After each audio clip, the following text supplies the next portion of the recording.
I want to welcome the governor back to Long Beach, of course, but also I want to welcome the governor to Long Beach State, which is one of our great state universities, of course, in California. Also happens to be my alma mater, so especially proud to have you here at the university. The university runs two sites, vaccination sites on the campus. One has been a mass site in partnership with the city, and the other is an incredible partnership with Kaiser, and you're going to hear from Greg in just a few minutes, and about their partnership here at the university as well. And these two sites, of course, are doing thousands of folks a day. Long Beach State was the first university in the public health state system to also start vaccinating teachers, faculty, and staff, and we've been doing so actually now for the last month. Actually, in just a week, all faculty and staff at this university will be completely vaccinated. So we, of course, in the city have felt it's important to ensure that all educators are vaccinated. That's something that the governor and his team have been really focused on now for over a month, is making sure that teachers get that vaccination. In addition to that, we have an incredible partner on this campus. Kaiser, of course, is and continues to be such an important part of our healthcare system for the entire state of California and the country. And we're very grateful to have them here as one of the sites that we're running today as well. I want to also note that Greg Adams, as the head of Kaiser, just gave the governor a tour of the site here. One of the two sites, both are at our parking structures, and the governor had a chance to talk to some of the folks getting vaccinated, as well as the Kaiser staff and team that have put this amazing site together. So we're grateful to have the governor with us here today. And I want to introduce Greg Adams, who is, of course, the president of Kaiser, and is going to say some remarks as well. Welcome again to Long Beach. Greg. Thank you, Mayor. I'm pleased to be here. It's great to be at a place where we're seeing the progress that we're making across the state to vaccinate our communities, and we're really pleased to be a part of this effort.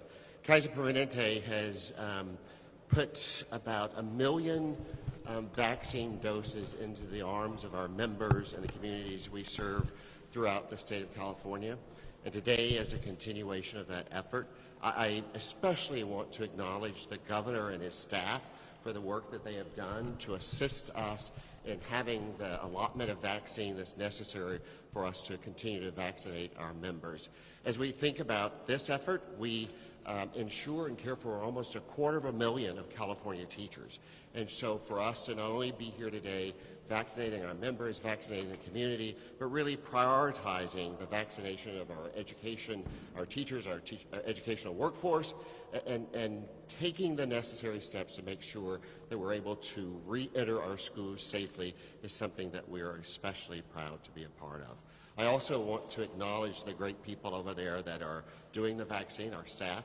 Many of them are the same people that have participated in caring for our patients during the COVID surge, so they've moved from caring for our patients during the surge to now putting the vaccine into the arms of our communities and our teachers. So I want to thank you for being here. I also want to say, and let's just keep this in mind, that we're not out of the woods yet. I mean, there's a clear light in a sense that we're going to get to the end of the tunnel, but we're not out of the woods. And so we just want to make sure that our community is here to mask, wash hands, social distance. So thank you.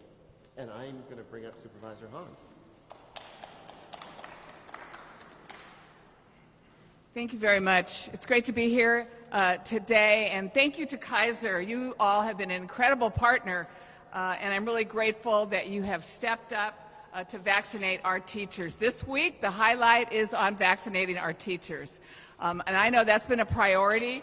I wrote the governor a couple months ago and said I thought the teachers should go to the head of the class for vaccinations. And I'm really glad that the governor has made that a priority as well, and it has made sure that we have enough doses to begin to vaccinate our teachers. I think for all of us, getting our kids back to school in person has become a priority, both for our kids and certainly for the harried parents who have been tasked with homeschooling this year when they never thought they had to. So thank you, Governor, for making sure that we have enough vaccinations to begin vaccinating our teachers. It's going to be hard work getting our kids back to school. We want to make sure it's safe for our kids, and we want to make sure it's safe for our teachers, and that's why vaccinating is so important. And Governor, don't you love it that when we do something here in California, the rest of the country follows?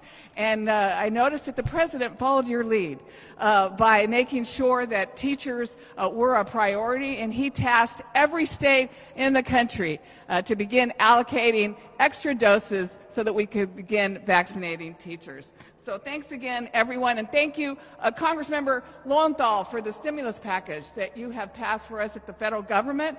That's important for people, and to our state representatives here, as well as the governor, thank you for the stimulus package that you also are getting help to everyone here in California who really needs it. Now it's my pleasure to introduce, who was I supposed to introduce? Oh, yes.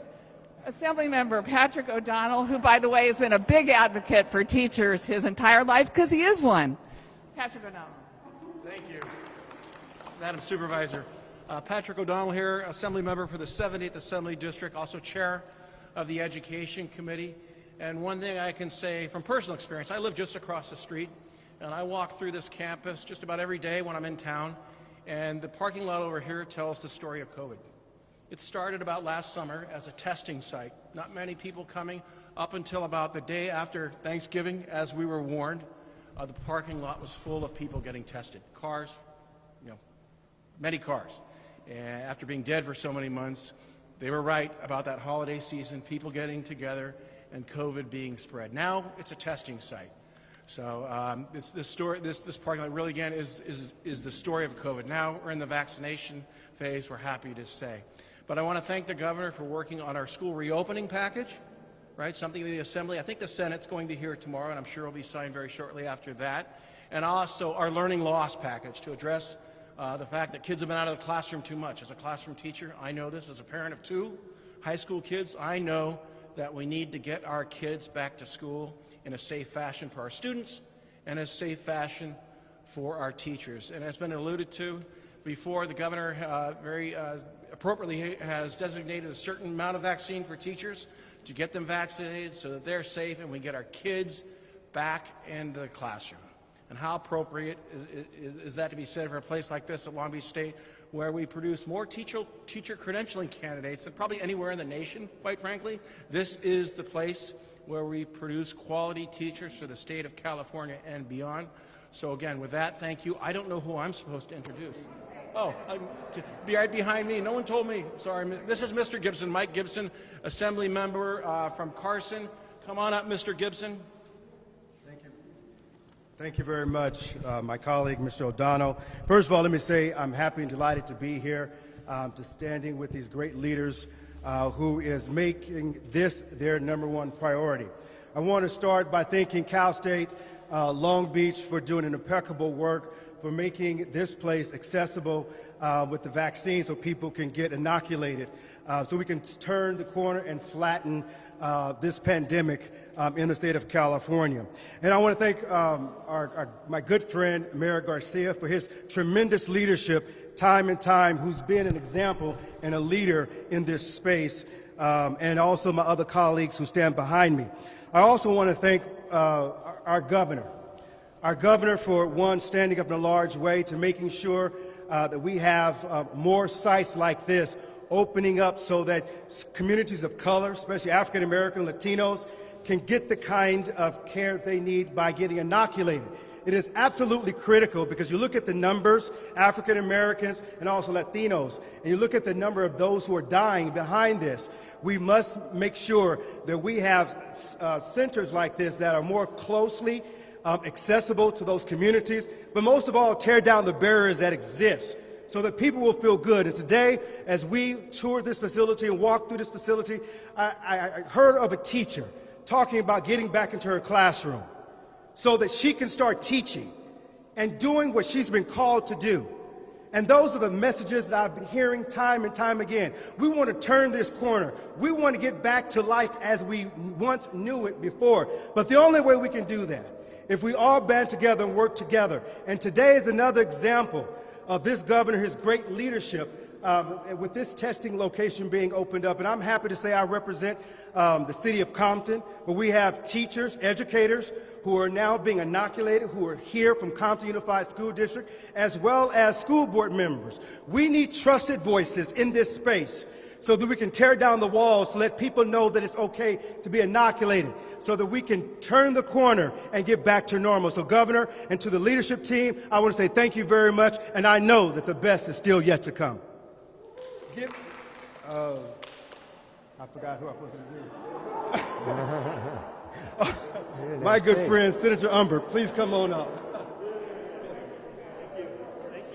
Thank you, Assemblymember Gibson, and thank you. Welcome to the beach, and welcome to the 34th Senate District. My name is Tom Umberg, State Senator. We've had a tough year, tough times.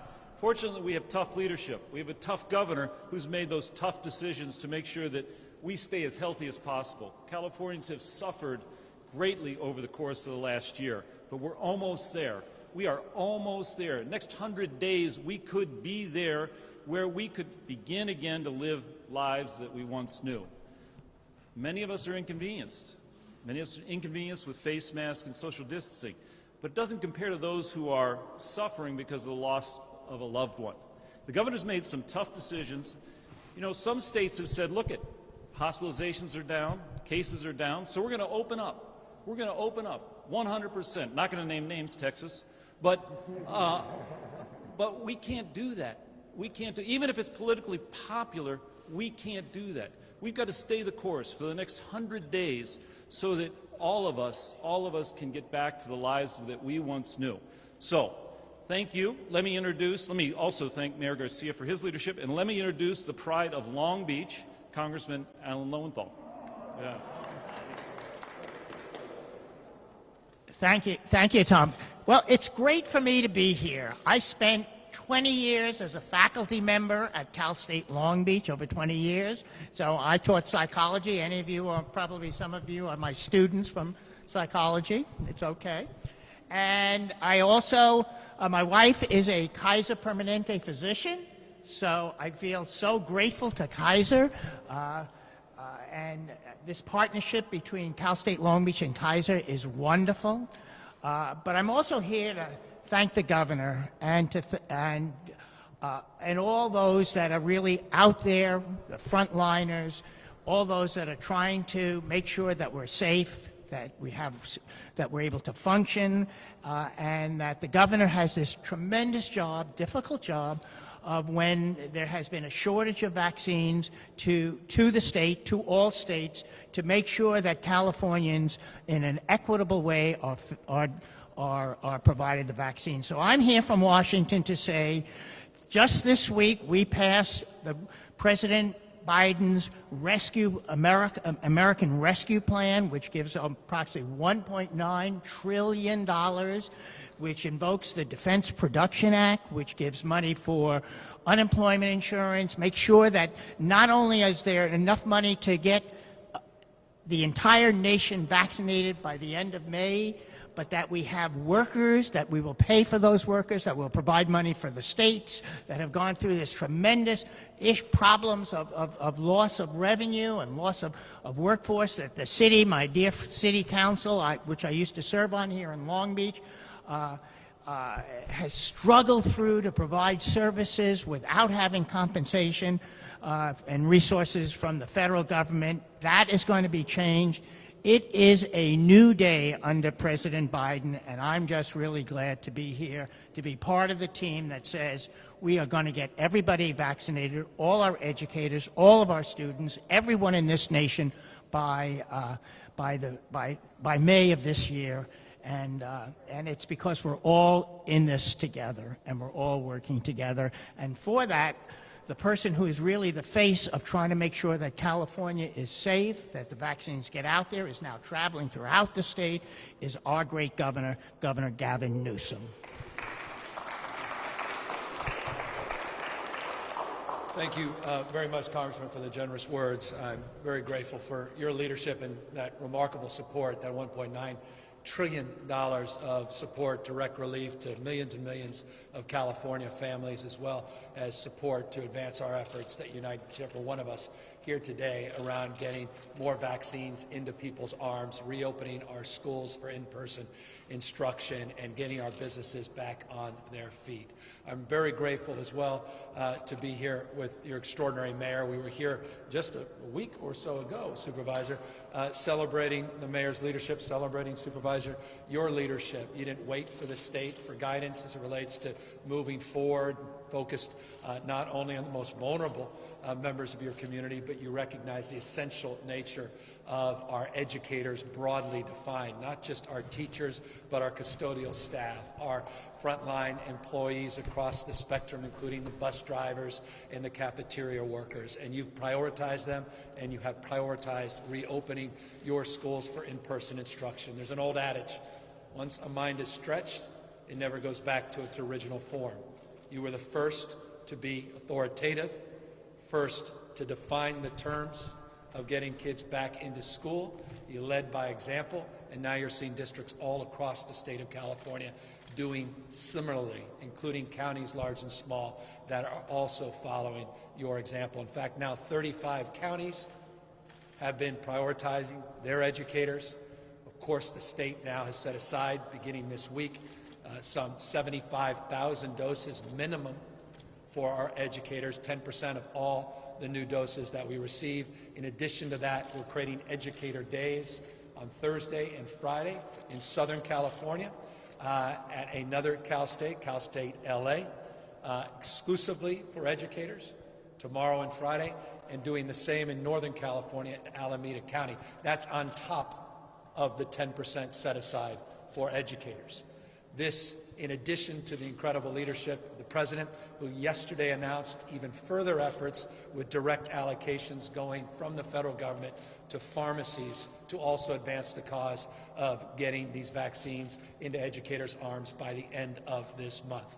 Of course, all of that is important, but to do so safely also requires a different kind of leadership, and that is a commitment to address issues not just associated with vaccines, but issues related to PPE, issues related to ventilations, issues related to appropriately having physical and social distancing within our schools. And I just want to thank Assembly members that are here, the Senator, for their incredible support of a bill that hopefully we will sign on Friday, will be passed tomorrow in the California legislature. $6.6 billion being set aside to address the issue of not only reopening our schools safely for in-person instruction, but also addressing the pressing issue of learning loss, reimagining the school year, not having the limitations of an agrarian calendar, looking at possibility of extending curriculum, extending the school day and the school year potentially into the summer months, interventions as it relates to wellness, mental health, interventions around individualized learning, addressing the issues for our most vulnerable Californians, particularly homeless youth, particularly youth coming out of the foster system, English as second language learners, folks that are not taking advantage or have the advantage of having a device or the tools of technology to connect those devices to the internet, getting those cohorts back into class quickly and safely, including those with intellectual disabilities and physical disabilities. So that package is pressing, that package is formidable, and that package is meaningful as we transition to getting these vaccines into people's arms and get to that herd immunity. And I appreciate Senator framing this in the next 100 days, and that's very realistic. And that's pretty remarkable, isn't it? After this extraordinary year of fear and anxiety and stress, that we're not just seeing light at the end of the tunnel, we're seeing bright light at the end of the tunnel. 9.45 million doses of vaccines have been administered in the state of California. 9.5 million. No other state comes close. In fact, no other nation comes close. There are just 6 others in the world that have administered as many doses of vaccines. Now over 213,000 a day. 1.73 million in the last 7 days. The only constraint is manufactured supply. Let me be specific, and I'll close this quickly. Last week, I noted 1.73 million vaccines being administered. This week, we're only receiving 1.58 million vaccines. This week, we will have received 21,000 doses of the J&J vaccine. Just 21,000. 10,500 have arrived in LA, 10,500 in Alameda County at those FEMA Cal OES sites. Next week, we anticipate 320,000 of a projected 1.64 million doses to be the J&J vaccine. If I haven't lost you, perhaps you're not paying attention. My only point with all these numbers is to make the point that I will make again, and that is the only constraint of us providing more vaccine to more people in a much quicker and expedited manner, and also an equitable manner, is manufactured supply. We have designed a system with Greg's extraordinary leadership, and it's a big deal to have Greg Adams here from Kaiser. This is not a representative from Kaiser that has been paid to show up. This is the head of the entire Kaiser system, one of the largest systems on planet Earth, that has personally committed himself, not just his organization, to the issue of equity. It was mentioned by the Assembly member that we have Compton represented here. That's a big deal.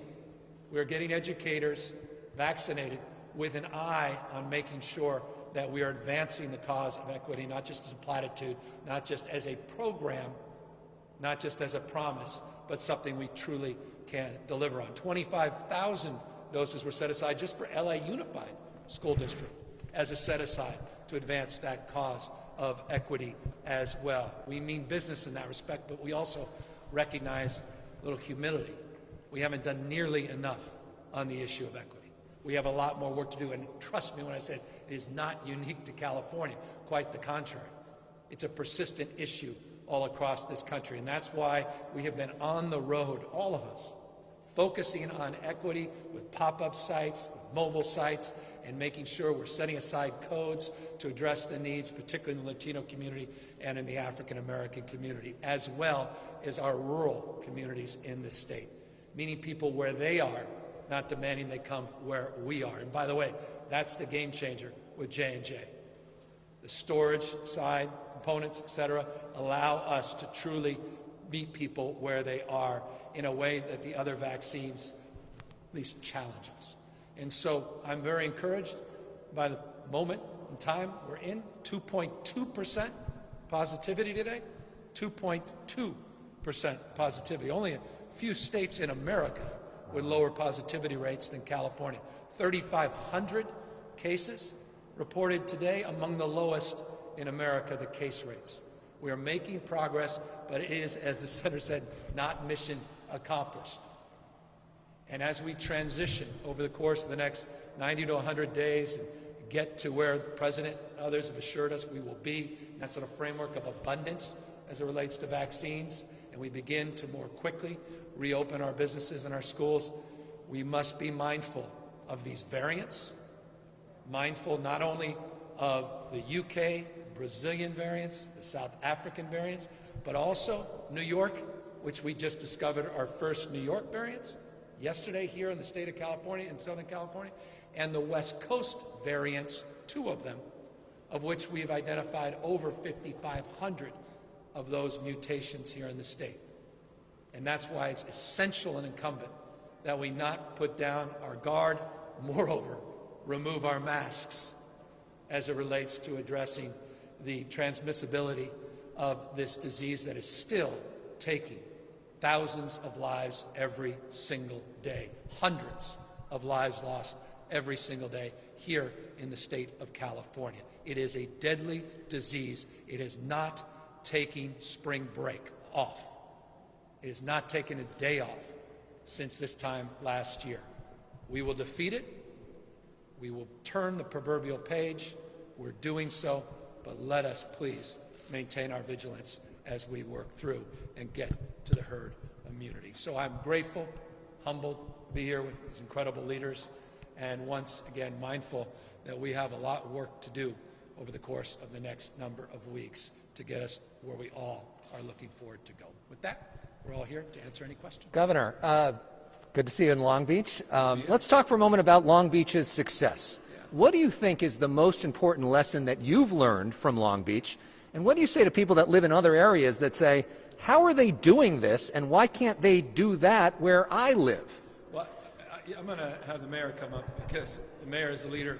But let me just pause and repeat that word, leadership. That's what defines the terms and the distinctions. At the end of the day, you have a leader who not only gets it but gets things done. And this is what I mean by that. You have a leader that recognizes he's not a victim of fate or someone else's determinations, but his own and his team's own, meaning he has agency. He's going to shape the future. It's not something to experience, it's something to manifest. He's manifesting that future, and he's bringing that future into the present in real time, and he's willing to take the risk without being reckless to set the terms of a different kind of debate. And I admire that, and that's why I keep coming back down here.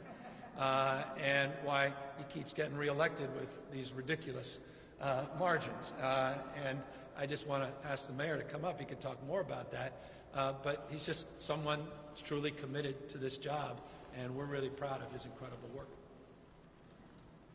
Well, thank you, Governor. I'll just briefly, I think, first, this would not be possible without the support of a great state system, and that's just the truth. I think that we've been blessed to have a great relationship with the state and all of the state agencies to make sure that we get what we need as quickly as we need. And I think early on, we also took some risks.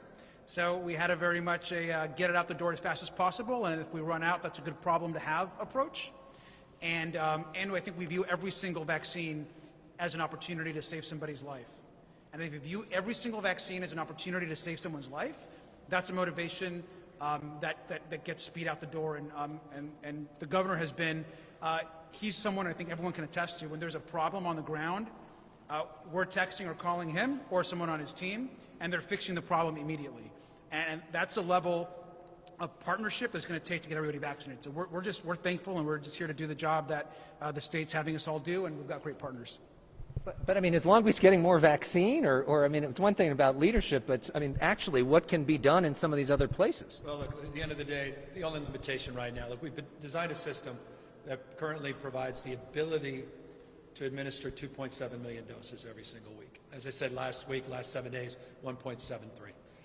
Our goal is to design a system that can deliver 4 million vaccines every single week. Again, the only constraint is manufacturer supply. At this point, that's really the issue. As it relates to other jurisdictions all across the state now, there is a mandate in terms of the vaccines to set aside that just went in effect on March 1st. This mayor didn't wait to do that, but at this moment now, in every one of our 58 counties, that mandate is being applied and implemented through third-party agreement and through other efforts on the ground. And so in that respect, I think you're going to start seeing things move very, very quickly here. And let me just briefly on that one point also make this point.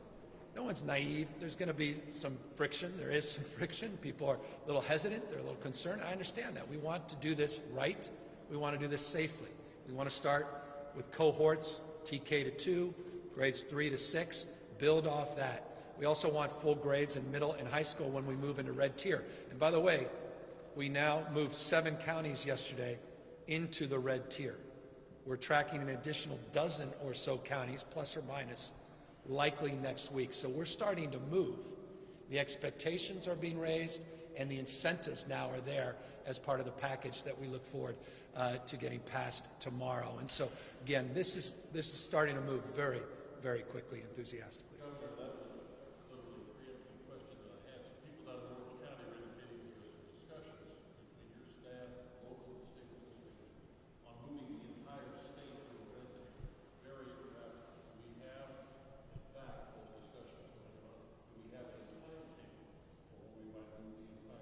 Well, no, we're not moving. The data, the science, the epidemiology, the community spread will make that determination. There is no arbitrary determination to rapidly move folks forward. That's based upon the rate of transmission, positivity rates, and case rates. So I heard that as well, and I don't want to. I want to be sensitive to those that are saying that because I respect many of those individuals that are communicating that. Simply not the case, I guess is the kindest way I can say that.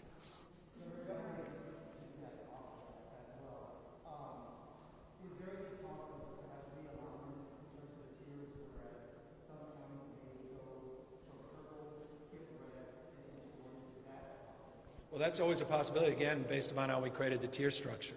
If your case rates drop over a particular period of time, over a 2-week period, stabilize case rates and positivity rates, you can skip to the yellow, not just from orange. But there is a cadence that is more predictable, that is very much part of this process that's been well established now for 26 weeks. This is the 26th week we've had this blueprint for a safer reopening.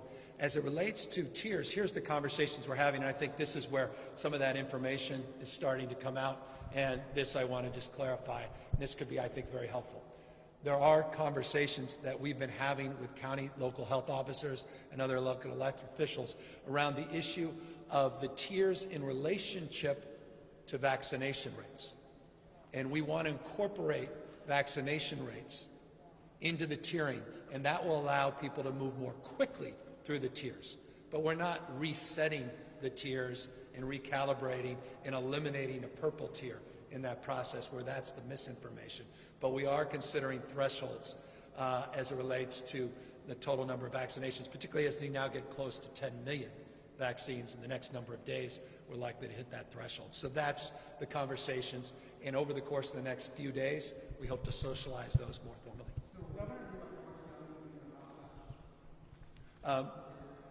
I don't see that happening in the short run, but there is movement. Orange County, LA County, most of the state, I think the case rate was down around 9.3% yesterday. I have to look at today's numbers over a 7-day period. That's incredibly encouraging.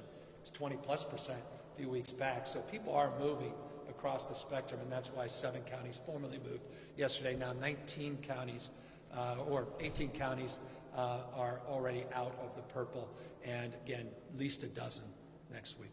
Governor, baseball fans all over California that are watching their teams play right now Yeah. in Arizona, very small capacity, health and safety protocols.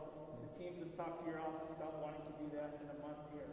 Is there a possibility of that, or are you Yes. convinced it has to be the yellow? No, there's not only a possibility, we've had advanced conversations in an effort not to disappoint both of you, but this may be, we will socialize those conversations very, very shortly. We're working on the final details, but we've been working very closely with Major League Baseball, others across the spectrum, working with local health officers, and we'll be updating those guidelines as It's well. safe to say we don't know the final number, but it's reasonable to some standards. Look, we're at 2.2% positivity right now. Hospitalizations have dropped 43% in the last 2 weeks, 42% in ICUs in the last 2 weeks. Those case rates, 3,300 today. We are stabilizing. We're moving into the red tier.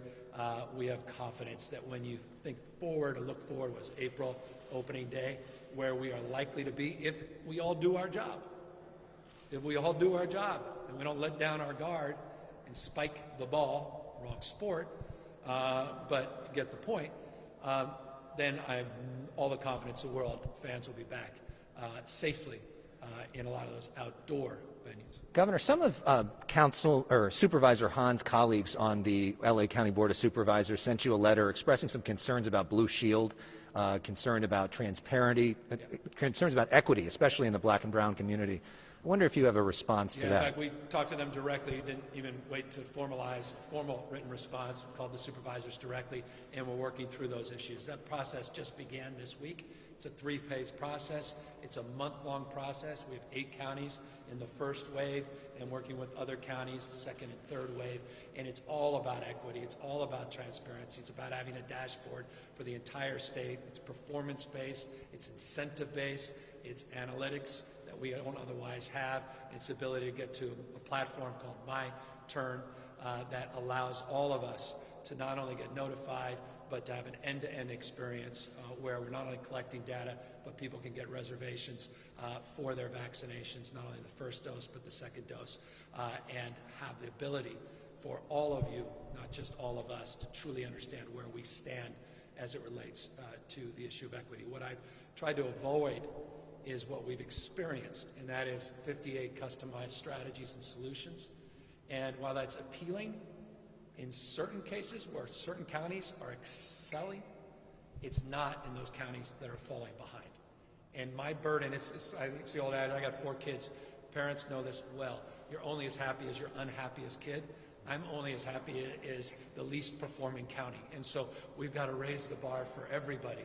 And that's what this whole third-party agreement's about. Mr. Governor, you criticized the state of Texas' decision to lift their mask mandate and open up essentially 100% of their businesses. If you could speak to that criticism and also give a message to any Californians who saw that headline and said, I might want to be going to Texas.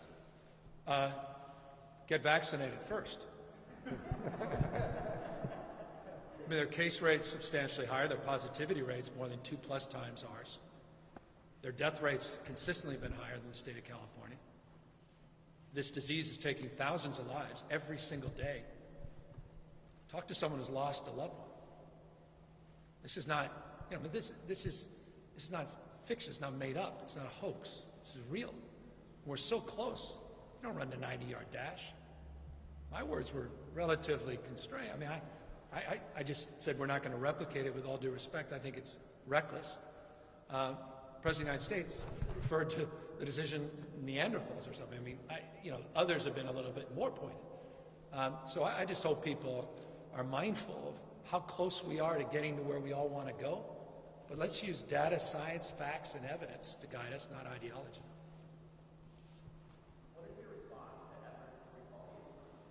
Focused on vaccines, focusing on bringing down case rates, focused on safely reopening our economy and making tremendous progress, focused on getting this school bill to my desk on Friday, getting our kids safely back into school, focused on how we address the highest reserves in our state's history and balance short-term and long-term fiscal health in our economy that's enjoying one of the biggest surpluses in our state's history. We address the issue of homelessness, issues of affordability and housing. That's my response.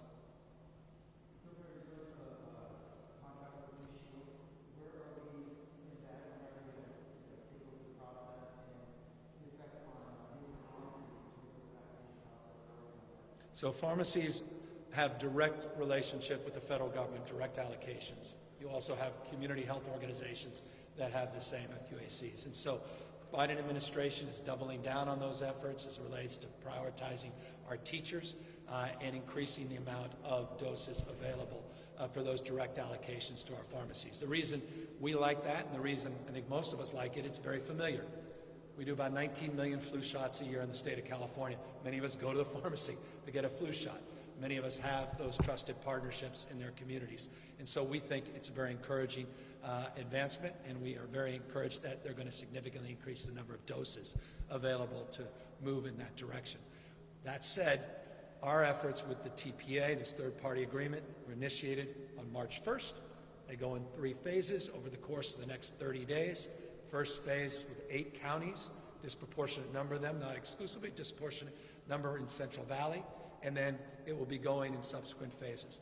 In this transition, we are grandfathering in all the existing providers that already persist and exist within the counties, so the counties are comfortable with what's working for them, and then we will start developing contractual relationships with those providers, and then we will build off there.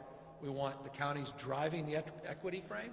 We want them demanding more and better performance on equity, and we're now going to have a dashboard and a logistics capacity and a data analytics capacity because of the TPA to truly understand where we're falling short and where we're making progress. Time for one more question.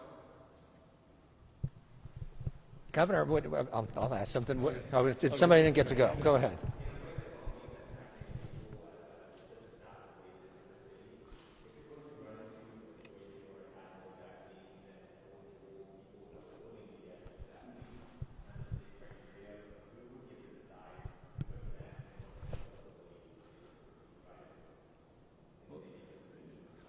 I got your mayor here, so I love this.